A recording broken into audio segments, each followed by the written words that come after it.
You can go from being something that's used for dishonorable work. Remember we talked about the people who are doing the evil stuff out there and getting God's work done? To being a vessel for honor, being used for the good things that God is doing in this world and drawing people to himself. It's just that simple. If you want to bear fruit for the Lord, you have to do this every single day. You have to surrender to him. You have to allow his work to be done in you and not your own. Here's what Paul says in Galatians 5. If you want to turn there, this is actually an amazing section, and you guys can go back through this in your own time. I'll read through the whole thing because it's so good. Starting in verse 16, he says, I say then, walk in the Spirit, and you shall not fulfill the lusts of the flesh. For the flesh lusts against the Spirit, and the Spirit against the flesh. And these are contrary to one another. Remember I told you that the world and God are at enmity with each other? That's exactly what he's talking about here. They don't mix. So that you do not do the things that you wish. But if you are led by the Spirit, you are not under the law. Now the works of the flesh are evident, which are adultery, fornication, uncleanness, lewdness, idolatry, sorcery, hatred, contentions, jealousies, outbursts of wrath, selfish ambitions, dissensions, heresies, envies, murders, drunkenness, revelries, and the like, of which I tell you beforehand, just as I told you in time past, that those who practice such things will not inherit the kingdom of God. But the fruit of the Spirit is love. You want to know what will come out of your life if you're walking in the Spirit? Here it is right here. Love, joy, peace, long-suffering, it's patience, kindness, goodness, faithfulness, gentleness, and self-control. Against such there is no law. And those who are Christ's have crucified the flesh with its passions and desires.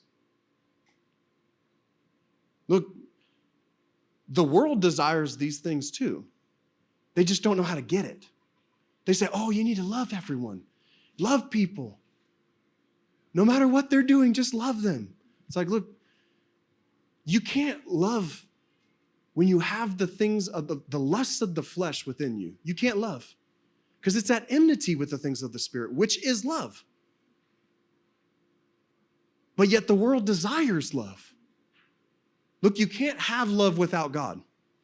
You can't take God out of schools and universities and workplaces and all these places that people go, the military and all these things, and then expect there to be love there. Because God is love. And so if you take God out, you're taking love out with it. And then we wonder why all the crazy things that are happening right now in the world are happening. Oh, I wonder why. I'll tell you why. Because you took God out of it. You take God out and you reap the things of the world. That's what's happening right now. The only way to change these things is to start going toward the Lord again. The only way to change these things is to go away from the things of the world and go toward the things of God. That's it. It's that simple. And it starts with us. Remember, I told you how the scriptures tell us that we're the light of the world? You think the darkness is just going to turn into light for no reason? No, God uses us in the light that he has given us to draw other people to the light. That's the desire of his heart. That the light would go into the darkness, and the darkness would not overcome it, but that the darkness would become light.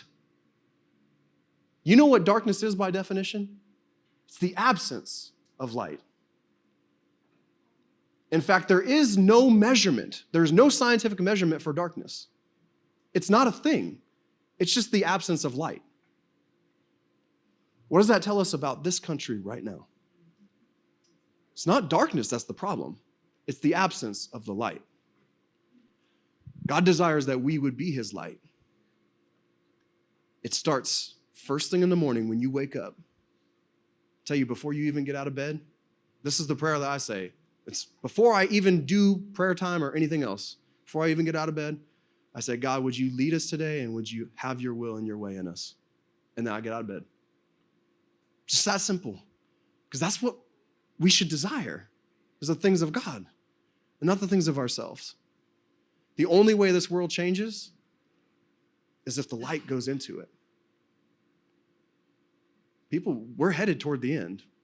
Read the scriptures. I mean, read it, Ezekiel 38 and 39. You think that what's happening with Iran and Israel right now is just a fluke? There's so much more to it than that. Truly, we are that generation. And I pray that God would raise us up to be his light in this world and to draw people out of it, that they would understand that it's going down with the ship and it ain't coming back. That those who are in him will have everlasting life. Forever and ever, eternally with him.